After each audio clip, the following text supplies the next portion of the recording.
Assalamualaikum warahmatullahi wabarakatuh. Salam Rahayu untuk kita semua. Selamat datang di channel Hono TV.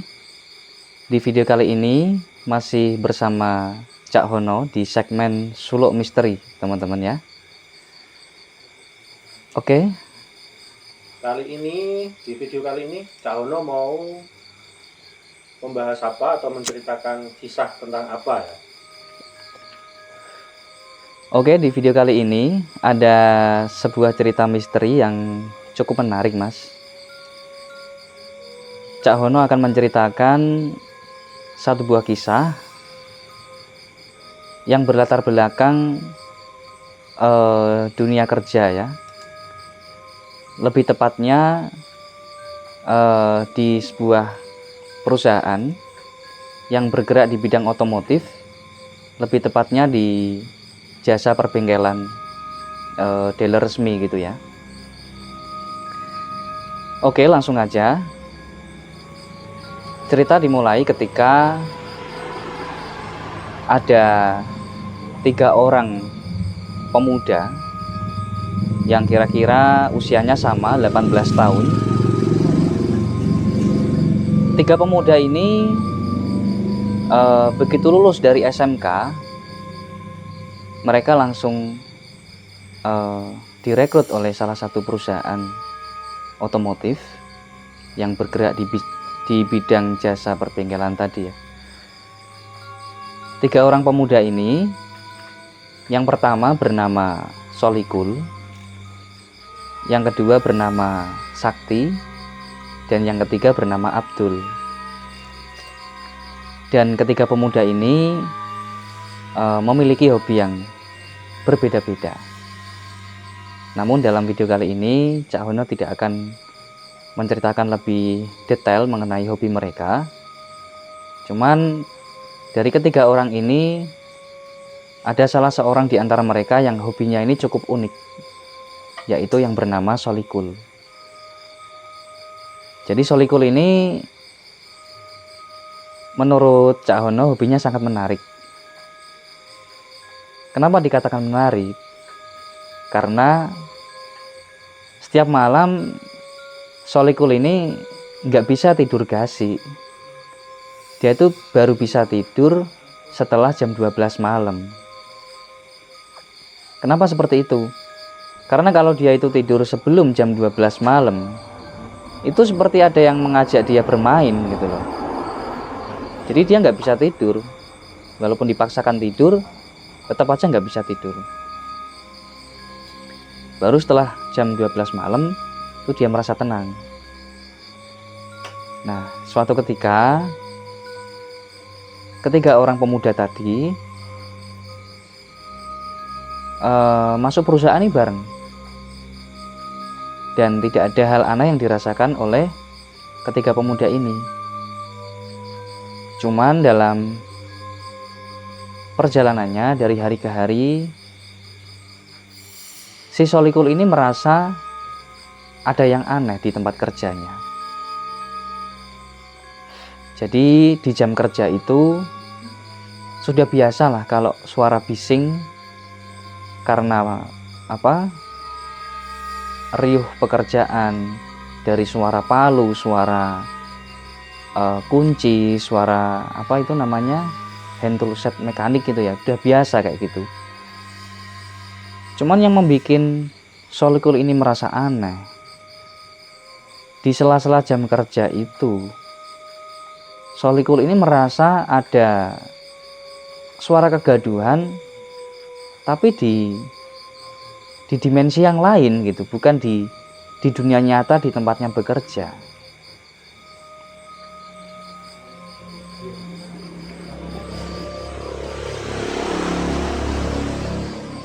Jadi kadang-kadang di suasana kerja itu Solikul ini merasa seperti nggak tenang gitu kerjaannya. Jadi bisa dibilang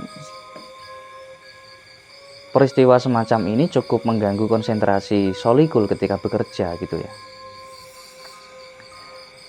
Tapi Solikul ini mau menceritakan ke teman-temannya, dia merasa gengsi, takut dibilang aneh gitu. Karena teman-temannya nggak ada yang merasa seperti yang dia rasakan. Singkat ceritanya, ketika suatu hari si Solikul ini sedang bekerja, sedang menservis kendaraan gitu ya, itu ada sesuatu yang cukup mengganggu konsentrasinya. Dia merasa ada yang mentowel-towel telinganya gitu. Jadi dia merasa telinganya ini kayak ada yang mentowel-towel dari belakang gini, sampai dia ini nggak bisa fokus. Itu coba diabaikan sama Solikul. Kemudian dia masih lanjut kerja nih. Nah, kejadian yang lebih ekstrim itu dialami Solikul ketika Solikul ini sedang nolong gitu, sedang di bawah kendaraan. Dia sedang ngetap oli gitu ya. Tiba-tiba tali sepatunya ini terlepas dan dia merasa kayak ada seseorang yang melepas tali sepatunya. Sampai dia ini teriak, "Woi, rasa guyon, lagi kerja kok kayak ngene guyon." Kayak gitu. Nah, temennya sampai kaget yang di sebelahnya dia. "Kamu teriak sama siapa, Kul Solikul? Aku di sini kok. Kamu teriak kayak gitu." "Loh, lah sapa sing nyopot tali sepatuku?" Solikul bilang gitu. "Lah aku ora ngerti no." Ini kata si Abdul ya yang berada di sebelahnya. Kemudian si Solikul minta maaf sama Abdul karena dikiranya si Abdul yang ngerjain si Solikul ketika sedang ngetap oli tadi. Ternyata tidak ada siapapun di sebelahnya yang ngerjain dia. Nah,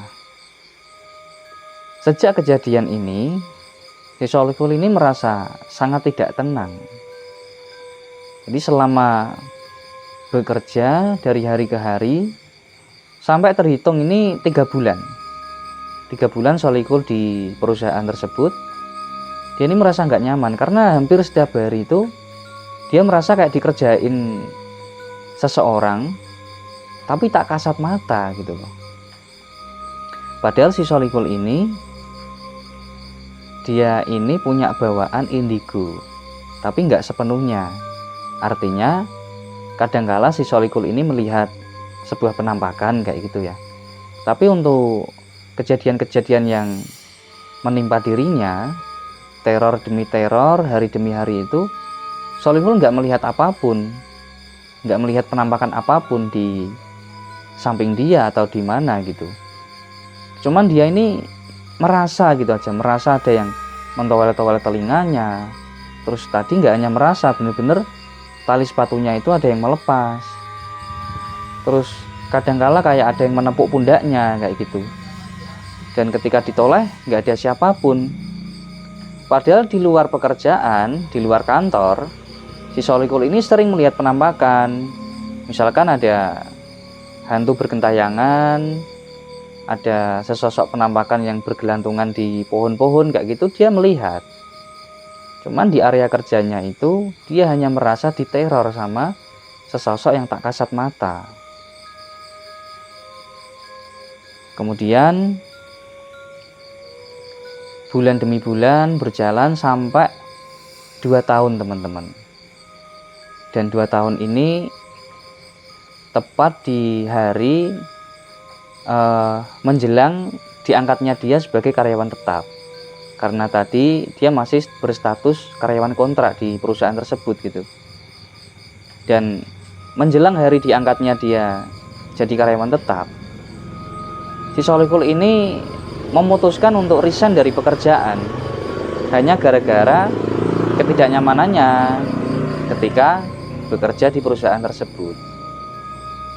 Singkat cerita, akhirnya berundinglah si Solikul, si Abdul sama si Sakti, karena 3 remaja ini berlatar belakang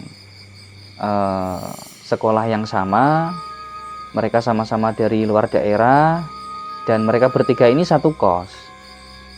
akhirnya 2 tahun mereka bekerja ini, si Solikul baru mengungkapkan kejadian yang selama ini dialami di perusahaan tersebut. Akhirnya si Solikul mengatakan dengan terus terang bahwa hampir setiap hari dia itu kena teror dari sosok yang tidak kasat mata. Kemudian si Abdul sama si Sakti itu ya sedikit istilahnya apa ya, menyalahkan si Solikul. Kenapa nggak dari dulu-dulu bilang seperti itu?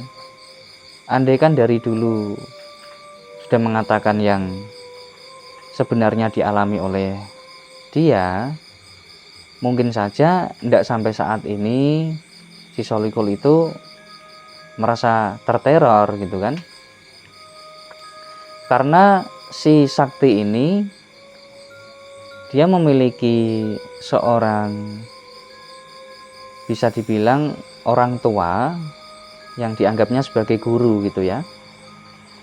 Nah, barangkali si orang tua ini bisa memberikan solusi dari apa yang dialami oleh si Solikul selama itu. Kemudian si Solikul tanya sama Sakti, "Lah kira-kira solusinya gimana ini Sakti?" Ya udah, nanti kita pulang dari warung. Kebetulan mereka pada saat itu bertiga sedang makan ya.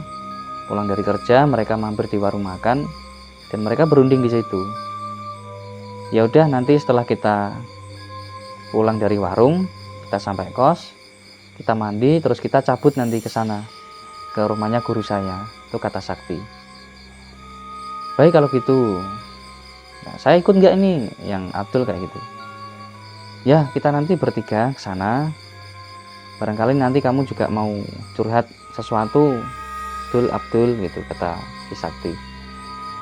Ya udah, nanti kita ke sana bareng ya, itu kata Abdul. Kemudian singkat cerita, sampailah mereka bertiga di rumah gurunya. Singkat cerita, sampailah mereka bertiga ini di kediaman gurunya si Sakti ya. Gurunya ini bernama Pak Roni.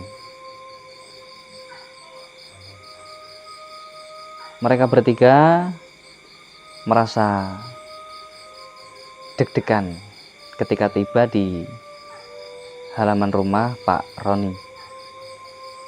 Karena rumah Pak Roni ini sangat sepi, karena di rumah hanya ada Pak Roni sendiri, dan di halaman rumah nggak ada lampu penerangan sama sekali, sehingga aura mistis ini sudah membuat mereka deg-degan gitu.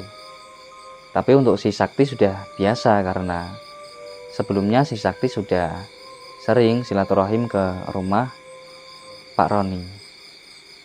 Jadi Pak Roni ini bukan seorang kiai, juga bukan seorang guru spiritual, namun bisa dibilang Pak Roni ini orang yang paham mengenai spiritual. Tapi Pak Roni tidak membuka praktek pengobatan atau sejenisnya, alias Pak Roni ini berprofesi sebagai orang biasa. Kemudian mereka bertiga uluk salam. Assalamualaikum. Assalamualaikum sampai 3 kali, baru dijawab sama Pak Roni dari dalam. Waalaikumsalam. Tunggu sebentar. Dibukalah pintu sama Pak Roni. Sakti, piye kabare? Suwe gak mrene? Alhamdulillah. Saya Pak. Ya iki sapa? Kanca-kancane ya? Nggih Pak. Ini 2 temanku yang kemarin keterima bareng di perusahaan yang kemarin saya ceritakan ke Pak Roni. Oh ya, syukur, alhamdulillah. Silakan duduk. Dibikinkan kopi sama Pak Roni, mereka bertiga. Lalu Pak Roni bertanya sama si Sakti, ada apa kok tumben? Ini udah malam banget loh. Jam berapa coba? Ini udah jam 9. Kalian itu jangan suka melek malam. Baru masuk kerja pula. Kalian harus jaga kondisi. Jangan sampai nanti paginya kurang fit dan berangkat kerja malah dimarahin sama atasanmu. Iya Pak Roni, ini bisa dibilang urgent Pak Roni. Kami ingin menceritakan sesuatu yang menimpa teman saya ini yang bernama Solikul. Walah, ono apa meneh ti Sakti? Kok angger mrene kok mesti yo misteri we, horor we. Tuh canda si Pak Roni. Nah, Pak Roni ini walaupun beliau ini orang yang memahami spiritual, tapi dia ini nggak menampakkan kebisaannya gitu. Dia suka bercanda, apalagi yang menyangkut hal-hal mistis.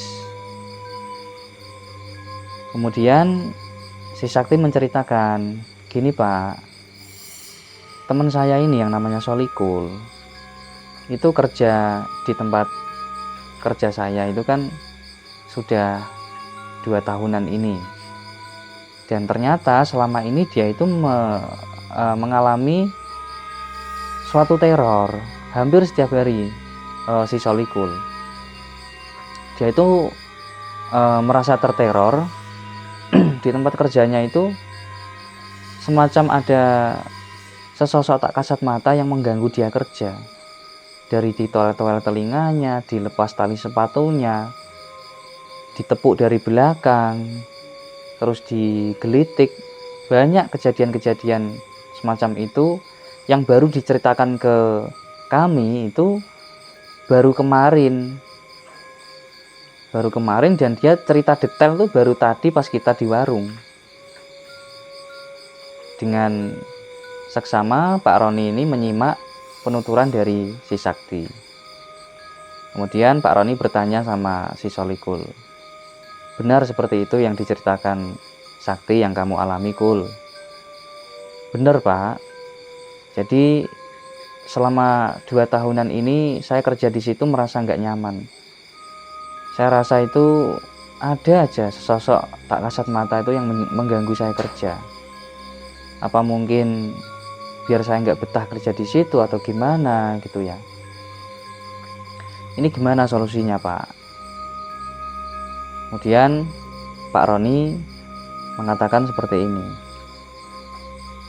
Wes to, sampeyan iki kerja sing penting diniati kanggo ibadah. Gak usah mikir sing aneh-aneh. Rak usah wedi karo barang-barang sing gak ketok. Sing penting sampeyan nek ndi nggone iki sopan.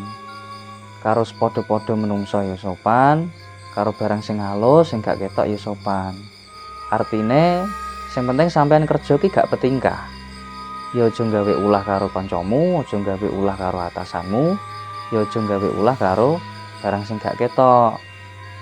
Nah, sing penting kerja diniati tulus, ibadah, golek rezeki, gak usah mikir sing aneh-aneh. Wis perkara barang ra ketok, perkara sing mbok critakake mau gak usah digagas. Mengko nek mbok gagas, nek memang kuwi ana kaitane karo barang sing gak ketok, mengko kono sansaya eksis. Sansaya menjadi-jadi lek ganggu sampeyan. Jadine gak usah digagas. Nah, si Solikul ini merasa nggak puas dengan jawabannya Pak Roni. Karena yang diharapkan Solikul ini, Pak Roni memberikan solusi spiritual gitu ya. Entah diberikan sesuatu ageman atau diberikan sesuatu amalan atau apa untuk menghilangkan gangguan-gangguan yang selama ini dialaminya. Ternyata sampai di kediaman Pak Roni, mereka bertiga malah diceramain seperti itu sama Pak Roni. Kemudian si Sakti sedikit menyanggah. Iya Pak, kalau kita berdua, saya dan si Abdul itu nggak pernah menganggap perkara-perkara seperti itu. Kami itu biasa aja lah di sana. Tapi si Solikul ini karena memang bawaannya dia mungkin sedikit indigo gitu ya. Jadi sesuatu itu dikait-kaitkan terus sama gaib, sama yang nggak kelihatan. Padahal selama ini dia kena teror, itu dia sendiri nggak pernah melihat sosok penampakan tersebut. Tetapi dia ini selalu menganggap bahwa ada sesosok yang nggak kelihatan yang mengganggu dia. Nah, sekarang gimana Kul? Tinggal kamu nih. Nah, Solikul aslinya kan nggak puas nih dengan penuturan dari Pak Roni tadi. Tapi karena dia nggak enak, karena Pak Roni juga dianggapnya sebagai orang sepuh gitu ya, dan dia juga nggak enak sama si Sakti kalau menyanggah. Akhirnya si Solikul ini mengiyakan. Ya udah kalau itu nasihat dari Pak Roni, mulai sekarang saya coba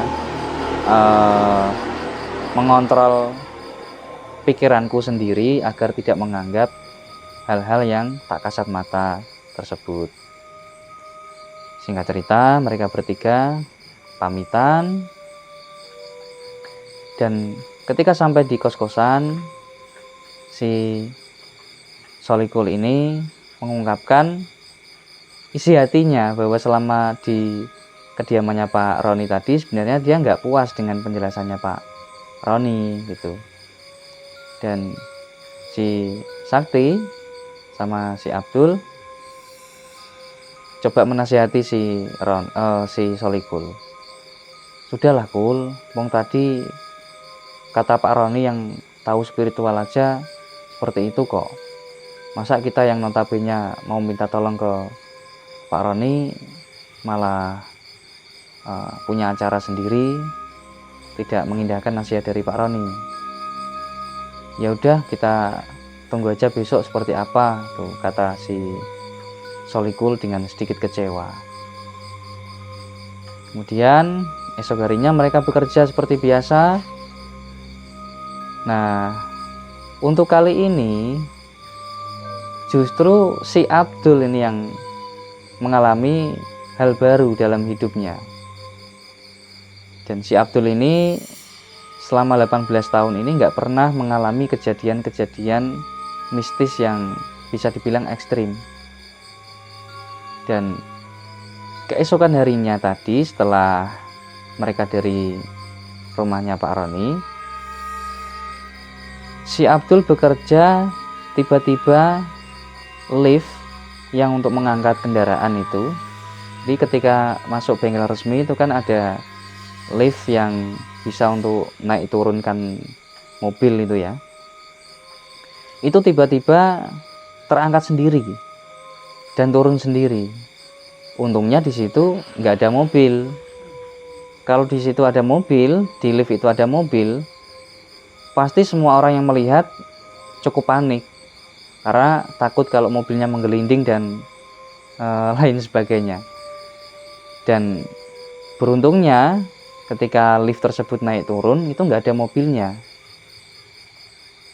Dan parahnya lagi, yang melihat kejadian itu hanya si Abdul, si Sakti sama si Solikul dan teman-teman kerja yang lain nggak ada yang melihat, teman-teman.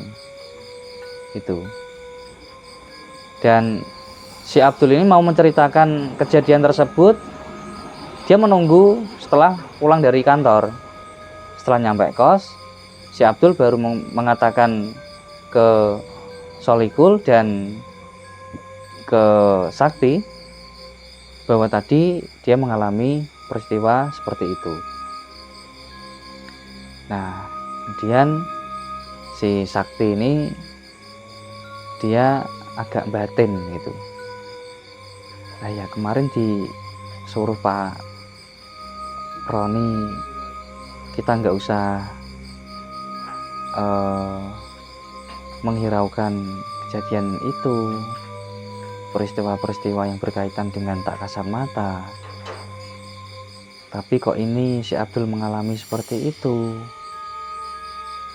Nah, kemudian singkat cerita, 1 minggu setelah kejadian itu, si Sakti juga mengalami kejadian mistis. Tepatnya ketika si Sakti ini lembur piket malam. Ini piket malam ini dimulai setelah jam 10 malam sampai jam 8 pagi. Dan kejadiannya tepat jam 12 malam. Ketika partner kerjanya itu yang bernama Ahmad itu sedang tertidur pulas karena menunggu pelanggan dari jam 10 sampai jam 12 malam itu belum ada. Lalu si Ahmad ini ketiduran, sampai ketiduran pulas. Terus si teman-teman security juga sudah agak ngantuk di depan pos satpam. Dan si Sakti ini berada sendirian di tengah bengkel. Kemudian tiba-tiba si Sakti merasa ada sesuatu yang membuat bulu kuduknya itu merinding, tapi dia nggak tahu itu apa. Jadi sekujur tubuhnya itu terasa kayak menebal gitu, terus bulu kuduknya merinding, bulu kuduknya ini sampai mengkorok gitu cara Jawane. Terus tengkuknya ini terasa sangat berat gitu, kayak ada sesuatu yang menimpa tubuhnya. Tapi coba diabaikan sama si Sakti. Alah, jare Pak Roni kon ngabaikan masalah kayak ngene, gak usah digagas gitu, kata si Sakti. Tapi 2 menit berlalu, kejadiannya tambah ekstrim. Tiba-tiba mobil emergency bengkel tersebut yang setiap hari itu terparkir di depan kantin, itu tiba-tiba mesinnya menyala. Nah, untung aja itu giginya netral. Si Sakti nggak bisa membayangkan kalau pada saat itu posisi giginya masuk satu gitu kan bahaya. Ketika tiba-tiba mesin nyala, bisa nabrak kantin itu mobilnya. Nah, beruntungnya posisi gigi netral, dan parahnya itu tidak hanya mesinnya yang nyala, tetapi seluruh lampunya itu nyala, dari lampu kepala, lampu emergency, terus lampu emergency yang di atap mobil itu yang ada sirinenya itu nyala beserta sirinenya. Si Sakti ini seketika dia nggak bisa bergerak, tubuhnya terasa kaku, terasa lemes, nggak bisa teriak, dia hanya bisa bengong. Ketika yang di dalam mobil itu, tepatnya di jok driver, itu duduk sesosok perempuan menghadap ke depan dengan baju yang putih bersih, dan rambutnya ini terurai panjang namun terlihat rapi. Dan si Sakti ini dia tambah melongo. Dia mau memejamkan mata tapi tambah melongo, dia tidak bisa memejamkan mata. Sedangkan tubuhnya teramat lemah, dia nggak bisa teriak. Dan di saat dia tambah melongo itu, si sosok perempuan ini dia menoleh ke arah Sakti, dan tubuhnya ini terlihat sangat pucat. Jadi wajahnya sampai jari-jarinya itu yang menyentuh setir mobil itu terlihat oleh Sakti dan terlihat sangat pucat. Tetapi perempuan ini dilihat dari wajahnya, dia nggak seperti orang-orang pada umumnya. Jadi hidungnya ini agak mancung, terus rambutnya yang terurai panjang tadi itu agak kepirang-pirangan, Dan dilihat dari bibirnya, ini bukan bibirnya orang Jawa gitu ya. Ini manis-manisnya itu kayak manis-manisnya orang Barat gitu. Seketika di saat si Sakti tadi tambah melotot melihat penampakan tersebut, si Sakti ini nggak kuat sampai dia ini pingsan. Singkat cerita, ketika si Ahmad ini terbangun mendengar qori subuh ya, karena di samping bengkel tersebut ada musola, dan ketika qori dinyalakan, si Ahmad ini terbangun. Dan ketika dibangun, dia nyari yang namanya Sakti tadi. Di mana kamu Sakti? Kok nggak kelihatan? Kok kamu nggak tidur gitu? Dipanggil berulang kali sama si Ahmad dan tidak ada jawaban dari si Sakti. Kemudian si Ahmad dari lantai atas, dia tertidur tadi, dia turun ke bengkel. Barangkali si Sakti ini masih betulin sesuatu gitu ya. Ternyata tidak. Si Ahmad turun dan mendapati si Sakti ini posisi pingsan. Kagetlah si Ahmad dan seketika dia berteriak, "Tolong, tolong!" Sampai terdengar teriakannya ini oleh security yang berada di pos satpam depan. Gitu.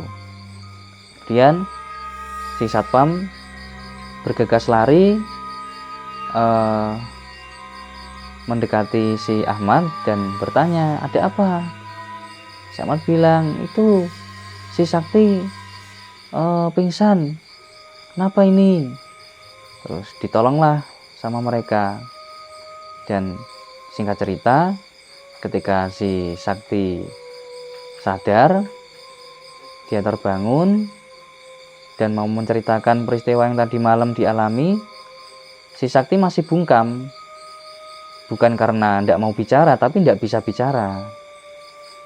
Sampai akhirnya si Sakti ini dibawa pulang ke kosannya. Dan sampai di kos, si Sakti ini coba ditenangin sama bapak kos. Terus disuruh nggak usah mikir yang aneh-aneh. Tenang kamu Sakti, di sini semuanya teman kamu. Meskipun bapak bukan bapak kandungmu, tapi di sini sudah 2 tahun Sakti saya anggap anak bapak sendiri. Itu kata si bapak kos. Kemudian barulah si Sakti ini bisa bicara dan diceritakanlah semua yang dialami tadi malam. Dan yang gak habis pikir dari si Sakti ini, dia ini sudah mencoba nggak menggagas apapun yang berkaitan dengan sesuatu yang tak kasat mata, seperti yang dinasihatkan oleh Pak Roni tadi. Tapi kenapa si Abdul dan dia sendiri itu pun mengalami kejadian-kejadian seperti yang dialami oleh si Solikul? Kemudian singkat cerita, setelah si Abdul sama si Solikul pulang dari kantor, mereka berunding. Kemudian diputuskanlah bahwa mereka harus secepatnya sowan ke Pak Roni lagi untuk menceritakan peristiwa-peristiwa yang dialami mereka bertiga. Kemudian si Solikul menahan dulu. Jangan sekarang kita sowan ke Pak Roni. Lain kali aja. Ini coba kita trial ke depan. Setelah kita benar-benar tidak mikirkan sesuatu yang tak kasat mata, apakah kita masih mengalami hal yang seperti yang kita alami kemarin atau tidak. Ya sudah kalau gitu, ini kata si Abdul. Si Sakti juga mengiyakan, tapi dengan sedikit berat hati ya, karena dari mereka bertiga ini justru yang mengalami kejadian cukup ekstrim ini si Sakti ya, sampai melihat penampakan sesosok perempuan tadi. Kemudian singkat cerita, hari demi hari berlalu, mereka bekerja seperti biasanya, dan kali ini tepat di malam Jumat, si Solikul ini sama kayak si Sakti tadi, dia berjaga untuk piket malam. Tugasnya itu menunggu pelanggan dari jam 10 malam sampai jam 8 pagi. Barangkali ada pelanggan-pelanggan yang siang hari itu sibuk, kemudian pelanggan tersebut melakukan servis di malam hari. Jadi tugasnya si Solikul ini ketika piket malam bisa dibilang dia itu tugasnya itu jaga. Jadi kadang tertidur, kadang pas ada kerjaan dia baru terbangun. Nah, di sela-sela si Solikul ini tertidur, itu lebih tepatnya sekitar jam 1 malam. Si Solikul ini tertidur di ruang atas, di lantai atas, bersama dengan partnernya yang bernama Bayu. Nah, partner piket ini ada dua orang di lapangan, itu si Bayu sama si Solikul. Dan untuk security, biasa setiap malam ada security yang berjaga di pos satpam. Cuman tempat tidurnya ndak satu tempat sama mereka. Kalau security tidurnya ini biasanya di depan di pos security. Nah, singkat cerita, ketika posisi tertidur tadi, si Solikul ini tiba-tiba terbangun, tapi dia nggak sadar kalau terbangun. Jadi dia terbangun tiba-tiba dengan mata terpejam. Dia ini berjalan, dia turun dari tangga, dan dia berjalan menuju ke tengah-tengah stol bengkel. Dan setelah sampai di stol bengkel, tiba-tiba dia ini menaikkan lift. Padahal posisi mata masih terpejam dan dia belum sadar kalau dia itu sedang berjalan. Jadi kayak orang mimpi gitu. Tapi anehnya, dia jalan itu seperti ada yang menuntun. Jadi nggak tersandung, nggak jatuh, nggak apa gitu. Dan si Solikul ini, dia dengan mata terpejam, dia menaikkan lift, lalu turun, dinaikkan lagi, turun. Jadi kayak orang bermain dia ini. Sampai tiba-tiba dia melek dan dia kaget, loh, saya kok di sini? Tambah kaget lagi ketika dia melihat tangannya ini sedang naik turunkan lift. Jadi kan ada semacam tuas gitu ya, tuas otomatis. Itu dia tangannya gini sambil naik turunkan lift. Dia kan kaget ini, loh, apa ini yang terjadi ini, kok seperti ini sayang? Kaget ini si Solikul.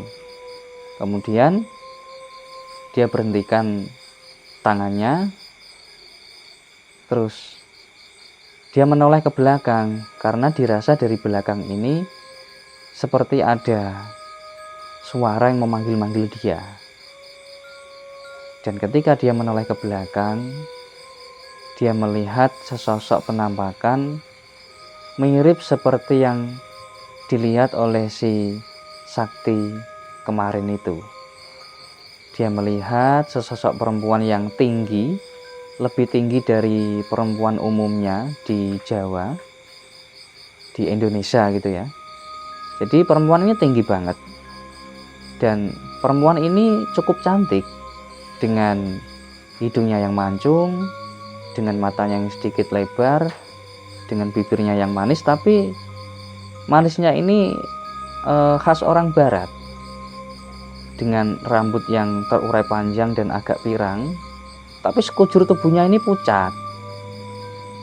Kemudian si Solikul ini karena dia memang sudah sering melihat penampakan-penampakan di luar kantor ya, walaupun selama itu di kantor dia belum pernah melihat langsung penampakan dari sesosok tak kasat mata yang meneror dia.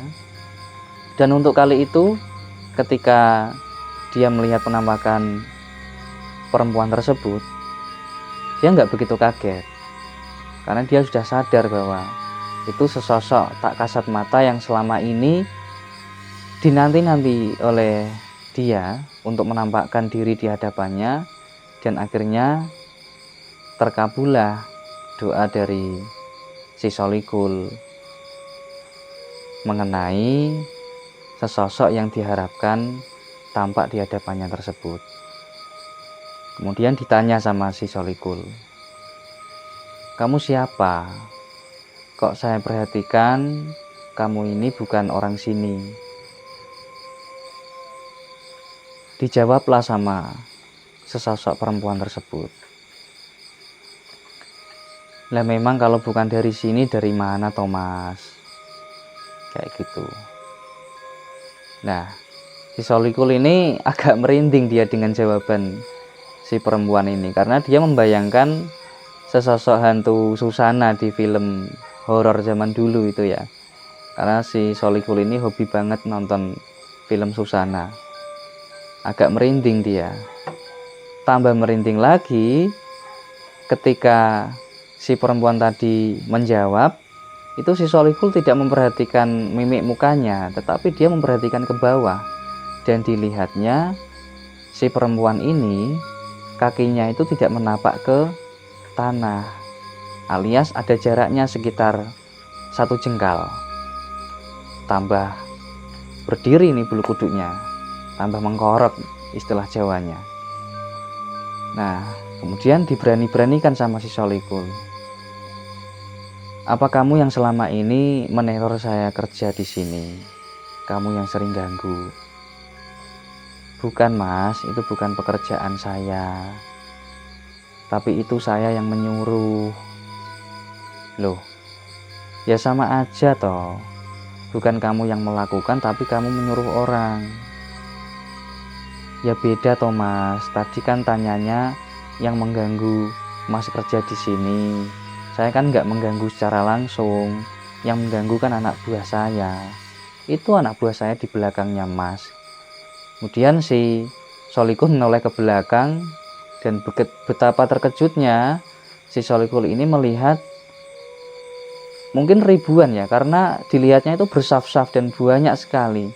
Ada sesosok anak kecil yang kepalanya itu botak, ada yang matanya itu terbelalak merah. Terus hampir semuanya ini hanya memakai cawet. Cawet istilahnya apa ya? Hanya memakai kayak pampers itu kalau anak kecil ya. Hanya memakai seperti itu. Dan si Solikul ini kaget luar biasa, karena di belakangnya ini ada banyak sekali penampakan seperti itu. Dan kalau dihitung mungkin ada ribuan, nggak terhitung, karena Solikul ini melihat di dimensi lain, nggak sepenuhnya dia melihat di dimensi nyata.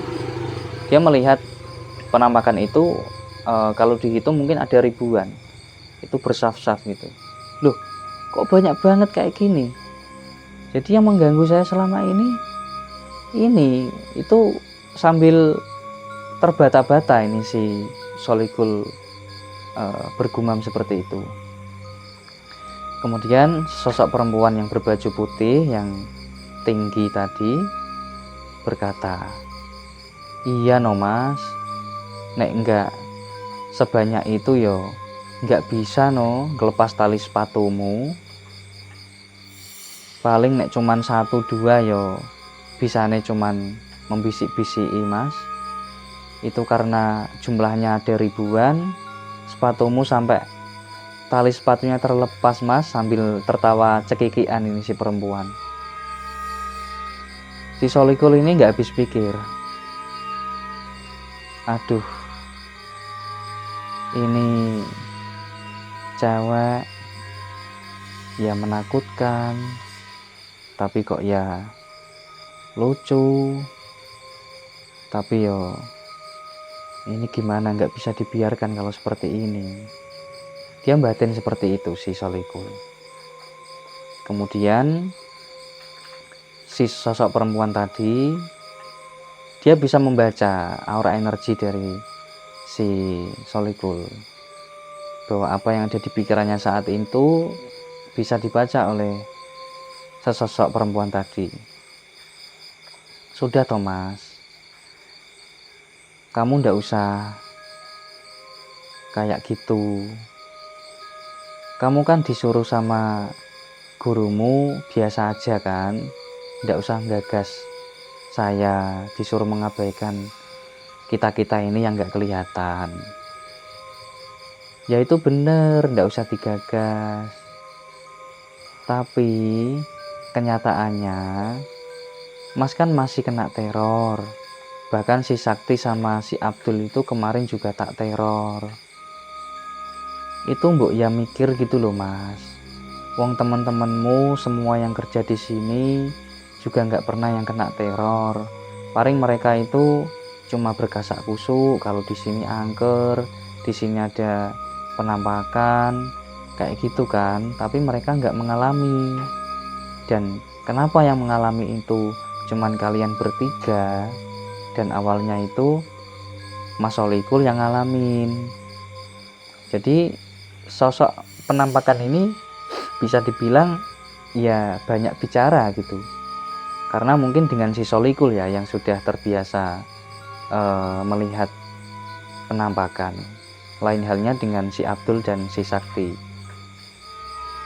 Kemudian si Solikul bertanya sama sosok perempuan tadi, lah emang kenapa? Emang kenapa kok dengan kita bertiga kalian ini usil banget? Karena gini Mas, sejak Mas kesini itu saya tahu kalau Mas Solikul itu indigo. Dan saya tahu kalau Mas Solikul itu punya teman yang namanya Sakti. Dan si Sakti ini punya guru. Dan gurunya si Sakti ini sebenarnya tahu eksistensi dari kita-kita ini yang di sini. Cuman memang bagi guru panjenengan, gurunya si Sakti, kita-kita ini nggak ada apa-apanya, makanya dibiarin, nggak digubris sama dia. Itu kan dia. Tapi kalau kalian bertiga kan nyatanya takut, sambil tertawa cekikian ini si perempuan ini. Kemudian si perempuan ini melanjutkan pembicaraannya. Gini Mas, saya tuh sebenarnya nggak mau juga seperti ini. Tapi mau gimana lagi? Kita ini nggak tahu jalan pulang. Kita ini mau pulang tapi nggak bisa ke sana karena nggak tahu jalannya. Lah emang mau pulang kemana? Si Solikul bertanya. Ya ke alam orang yang sudah meninggal toh Mas. Terkejutlah si Solikul ini ketika si perempuan mengatakan seperti itu. Loh emangnya kamu dulunya manusia? Kamu sudah meninggal? Tuh tanya si Solikul. Iya Mas, jadi gini, kami itu nggak tahu dulunya itu meninggal kenapa, itu kami nggak ingat sama sekali. Yang kami tahu, kami meninggal, tiba-tiba kami nggak bisa pulang, kita mau jalan ke arah sana tapi kita terhenti karena seperti jalan buntu, kita tertolak, nggak bisa ke sana. Dan kita cuma berkutat di area sini. Dan di sini kami juga cukup terganggu dengan adanya perusahaan ini. Karena adanya orang-orang yang bekerja setiap hari itu cukup mengganggu di alam kami. Sedangkan kami di sini sebelum perusahaan ini berdiri. Dan sebenarnya keinginan kami cuma satu, Mas. Kami ingin disempurnakan sama guru panjenengan. Karena kami merasa menemukan orang yang tepat di antara 3 orang kalian itu. Walah, kok gitu ceritanya ya. Ya udah. Coba nanti pagi setelah saya pulang dari kantor, saya tak coba nanti ke rumahnya Pak Roni lagi gitu. Jadi si Solikul ini dari yang tadinya agak gemetaran ya berhadapan dengan sosok perempuan ini, ketika mendengarkan dengan seksama penuturan dari sosok perempuan ini, si Solikul tidak lagi takut. Yang ada di hatinya itu rasa empati mengenai penuturan yang disampaikan oleh sosok perempuan ini. Kemudian singkat cerita, si perempuan ini pamitan, ya sudah Mas, saya mau kembali dulu. Tapi bukan berarti saya sudah kembali ke alamku, saya masih di sini. Cuman saya pamitan gak menampakkan diri lagi, karena Mas Solikul sudah tahu unek-unek saya.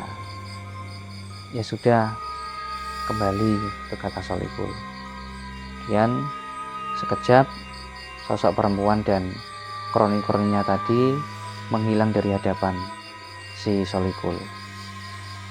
Singkat cerita, ketika Solikul pulang dari kantor, Solikul mau ke rumahnya Pak Roni. Tapi dia pikir alangkah lebih baiknya menunggu nanti malam lah, setelah si Abdul sama si Sakti pulang dari kantor. Karena si Sakti dan si Abdul ini bekerja siang hari seperti biasanya, dan si Solikul hari itu dia libur karena malamnya tadi habis piket malam. Nah, singkat cerita, ketika malam tiba, mereka bertiga berunding sebentar, lalu diputuskan bersama-sama bahwa memang inilah saatnya mereka harus kembali sowan ke Pak Roni. Singkat cerita, ketika mereka sampai di rumahnya Pak Roni, sudah disambut di halaman rumah sama Pak Roni. Ayo, monggo, ngopi sik, kata Pak Roni. Jadi Pak Roni ini selalu bikin suasana yang harusnya tegang ini menjadi cair. Oh nggih Pak, ini kata si Sakti. Ayo ngopi sik, ora usah mikir kayak wong bingung ngono lho, kata Pak Roni. Kemudian disuguhi kopi sama Pak Roni. Dan langsung aja si Solikul menceritakan peristiwa yang dialami kemarin malam secara detail tanpa dikurang-kurangi, dan seketika langsung dijawab oleh Pak Roni. Iya, sebelum kamu bercerita, memang saya sudah tahu mengenai sesosok tak kasat mata yang selama ini itu mengganggu kalian atau meneror kalian. Tapi kemarin saya nasihatkan kepada kalian untuk mengabaikan kejadian-kejadian itu. Tujuannya itu apa? Saya ingin ngetes seberapa serius sesosok gaib atau tak kasat mata itu ingin mencari pertolongan. Dan ternyata sampai tadi malam, peristiwa yang dialami Solikul itu menunjukkan bahwa sesosok gaib ini memang benar-benar minta disempurnakan. Dan biasanya kalau ada arwah gentayangan yang minta disempurnakan, itu dulunya ketika hidup di dunia, dia ini bisa dibilang belum menjadi manusia yang baik.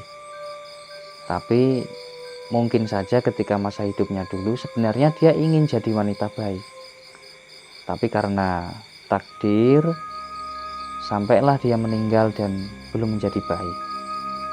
Dan kejadian yang kalian alami itu juga atas izin Allah. Karena semua terjadi itu pasti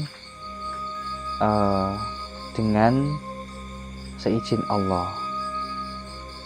Dan kejadian demi kejadian yang kalian alami itu menunjukkan bahwa si arwah perempuan yang gentayangan itu, dia merasa dirinya itu nggak sempurna ketika meninggal, dan dia minta disempurnakan karena dia nggak bisa kembali ke alamnya, ke alam barzah.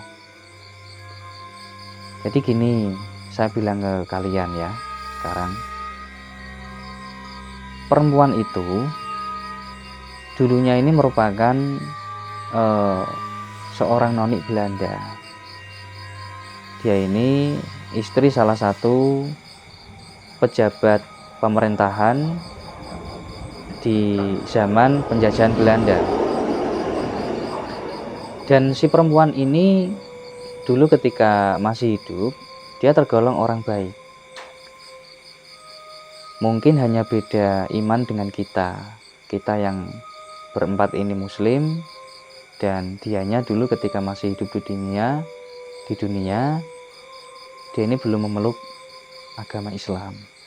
Tapi ini tanpa Pak Roni mendiskreditkan kepercayaan lain ya, ini dari penglihatan spiritual Pak Roni itu seperti itu, bahwa dulunya dia ini orang baik, dia suka menolong, bahkan dengan penduduk pribumi yang dilihatnya ini kurang mampu gitu ya, itu dia sering memberikan sedekah secara diam-diam tanpa sepengetahuan suaminya, karena kalau ketahuan suaminya sudah pasti dia dimarahi, bahkan disiksa.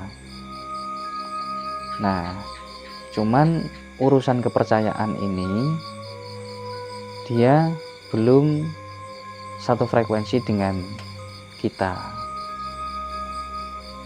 Nah, singkat cerita, ketika dia meninggal, dia ini belum bisa diterima di alam barzah. Dan mungkin ini juga salah satu siklus dari Tuhan untuk menyempurnakan dia, bahwa untuk menjadi sempurna di alam sana itu juga butuh proses.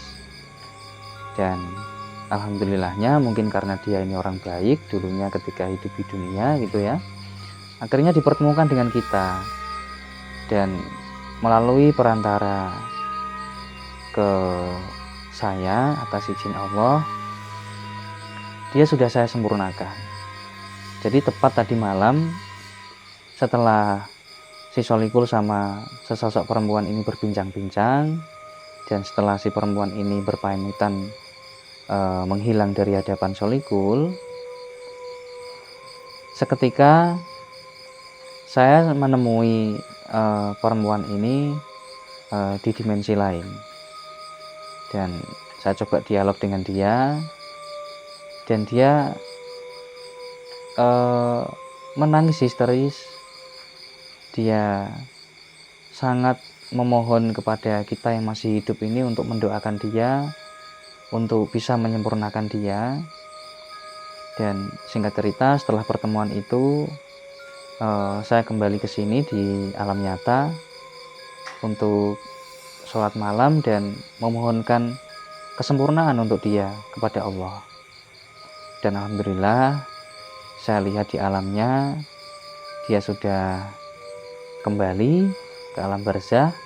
Cuman kalau sudah di alam barzah saya tidak bisa lagi melihat. Itu hanya Allah, di sana dia diberikan nikmat atau diberikan siksa, itu saya nggak tahu.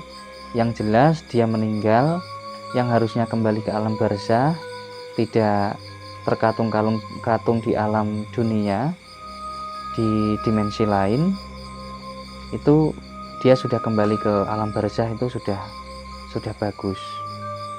Dan kejadian yang kalian alami itu sebagai bahan perenungan bahwa hidup di dunia ini haruslah berhati-hati, karena setelah kehidupan di alam nyata ini, di alam setelah kehidupan dunia ini juga ada alamnya sendiri gitu. Dan tugas kita sebagai manusia, sebagai umat Islam, ayo kita jalankan syariat Islam dengan baik. Kita lakukan ibadah secara syariat maupun hakikat dengan benar, dan kita memohon ke Allah agar ditunjukkan jalan yang lurus. Mungkin si Noni ini dulunya memang belum memeluk agama seperti yang kita imani saat ini, tapi mungkin selama hidupnya dulu si Noni ini senantiasa berdoa kepada Tuhan untuk diberikan jalan yang lurus. Dan alhamdulillahnya setelah dia meninggal pun dia mengalami masa yang mungkin bisa dibilang ya cukup lama ya, ratusan tahun dari zaman penjajahan Belanda sampai sekarang. Itu dia bisa dibilang belum bisa kembali ke alamnya, dia masih bergentayangan, dia masih terkatung-katung di alam dunia, cuman di dimensi tak kasat mata gitu ya.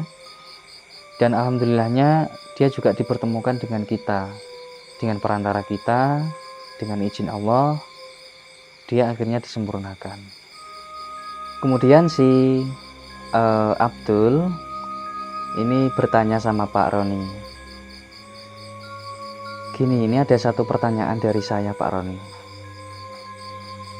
Kenapa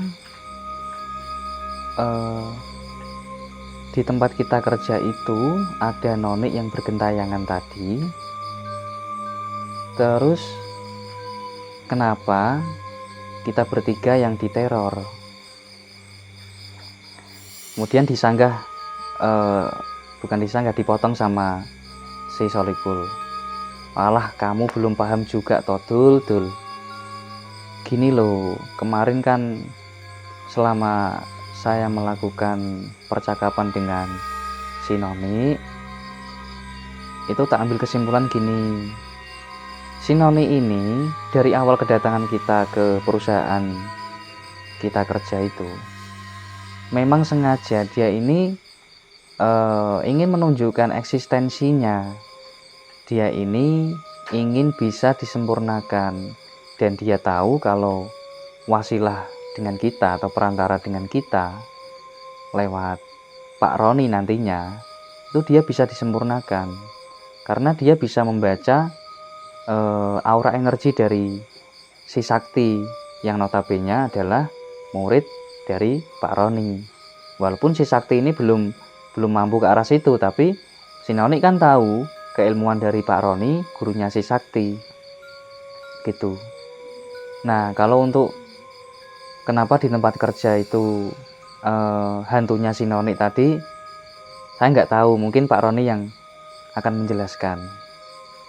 Ya, betul kamu Solikul, si Noni tadi menteror kalian itu karena ingin disempurnakan lewat saya dengan izin Allah. Lalu kenapa di tempat kerja kalian hantunya itu si Noni? Karena sebelum perusahaan kalian berdiri di situ, dulunya kalau kita kilas balik, tempat yang sekarang jadi perusahaan kalian itu dulunya merupakan rumah gedung besar sekali. Itu tiang-tiangnya itu khas tiang rumah Belanda itu yang gede-gede kayak gitu, dan sangat mewah sekali. Itu pada zaman penjajahan Belanda itu ya, sekitar tahun 1900 sekian, pokoknya sebelum Jepang ke sini. Nah, di tempat itulah si Noni juga meninggal. Dan tadi ketika saya bercakap-cakap dengan si si Noniknya bilang kalau dia sendiri nggak ingat kapan dia meninggal dan oleh sebab apa dia meninggal. Kemudian saya berdoa ke Allah agar si Noni ini dipulihkan ingatannya, agar dikembalikan memorinya supaya dia bisa mengingat-ingat kejadian pada waktu itu. Dan tambah menangislah sejadi-jadinya si Noni ini ketika dia mengingat kilas balik ke belakang bahwa meninggalnya ini dulu diracun oleh suaminya sendiri. Karena apa? Karena si Noni ini mendapati suaminya selingkuh dengan Noni yang lain, dengan perempuan Belanda yang lain. Akhirnya karena si suaminya ini takut istrinya melapor ke pemerintah Hindia Belanda, akhirnya dibunuhlah secara halus, diracun istrinya sendiri. Begitu ceritanya. Jadi kalau diceritakan sampai sini, saya sendiri nggak kuat kalau melihat kilas balik energi, yang mana energi ini menceritakan kejadian-kejadian peristiwa ketika itu. Jadi cukup memilukan. Dan satu kesimpulan bahwa si Noni ini dulunya merupakan orang baik. Dia ini orang baik. Dia orang baik, cuman karena memang ya mungkin belum seiman dengan kita. Jadi bagaimanapun syariat Islam ini diturunkan untuk seluruh manusia, bukan hanya untuk 1-2 negara ya, tapi untuk seluruh manusia. Dan syariat Islam ini sebaik-baiknya syariat. Jadi harus kita imani, harus kita teguhkan hati untuk menjalaninya benar-benar ya, secara lahir maupun batin. Dan si Noni ini dulunya orang baik, dan Allah pun maha adil. Ketika dia meninggal masih dalam keadaan belum memeluk Islam, ketika meninggal dia jadi arwah yang belum punya tempat tinggal. Akhirnya atas keadilan Allah dia dipertemukan dengan orang yang menjadi perantara dia untuk disempurnakan. Namun untuk urusan di alam barzah, Pak Roni nggak bisa berkutik, Pak Roni nggak bisa melihat. Itu hak kuasanya Allah, dan kita hanya bisa berdoa semoga di sana dia mendapatkan pengampunan dari Allah, dia mendapatkan ridhonya Allah, karena dia insya Allah dulunya orang baik. Kemudian si Sakti tanpa terasa dia meneteskan air mata mendengar penuturan Pak Roni yang terakhir ini. Kemudian mereka bertiga cukup terharu, semuanya terharu dengan penuturan dari Pak Roni. Dan seperti biasanya Pak Roni ini mencairkan suasana agar nggak begitu larut dalam perenungan sesuatu yang tak kasat mata gitu ya. Karena Pak Roni ini juga orangnya realistis. Wes ayo tindake kopine, aja balik sih nek kopine urung tak gitu. Nggih Pak, nggih matur nuwun wis. Niki pun cekap semanten Pak. Kita bertiga meminta pencerahan dari Pak Roni, dan kami berterima kasih atas nasihat dan hikmah yang Pak Roni berikan ke kami. Dan kami pamit. Nyuwun pandunganipun. Itu kata si Sakti ya, dia berpamitan kepada Pak Roni. Ya teman-teman, bertepatan dengan pamitnya si Sakti dan kedua kawannya dari kediaman Pak Roni, video misteri kali ini juga ditutup dengan satu pesan dan kesimpulan dari yang Cak Hono ceritakan dari awal sampai akhir ini. Yang pertama, tetaplah menjadi orang baik dan jalani takdir sebaik-baiknya, karena hakikatnya benar dan salah, baik dan buruk itu hanya Tuhan yang tahu. Dan sebagai manusia yang berakal, kita diwajibkan untuk belajar, untuk merenungi segala sesuatu dalam kehidupan kita, untuk menjadi manusia yang lebih baik lagi. Dan untuk pesan-pesan dari Pak Roni ke 3 pemuda tadi untuk tidak menggagas atau istilahnya mengabaikan saja sesuatu peristiwa-peristiwa yang tak kasat mata, itu memang benar. Jadi gaib itu kalau kita anggap, kalau kita terus-terusan kepo istilahnya, itu mereka malah tambah eksis, dan kita sendiri nanti yang akan merasa ada ini dan itu, dan ini rasanya kurang baik, karena antara manfaat dan madorotnya itu kadang-kadang lebih banyak madorotnya. Salah satunya ya itu tadi, kita nggak bisa fokus bekerja.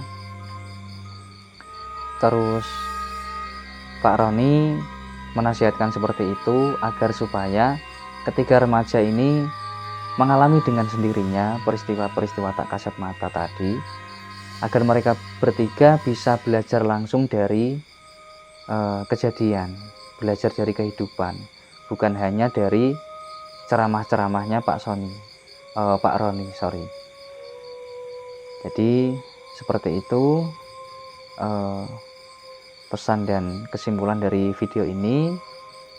Mohon maaf apabila ada salah kata ataupun dalam penyebutan nama ada kesamaan dengan teman-teman. Ini semua hanya kebetulan, karena cerita ini menginspirasi dari kisah nyata, dan tentunya dengan variasi sana sini agar cerita bisa enak dan mudah dipahami oleh teman-teman semuanya. Salam Hono TV di segmen Suluk Misteri. Assalamualaikum warahmatullahi wabarakatuh. Salam Rahayu.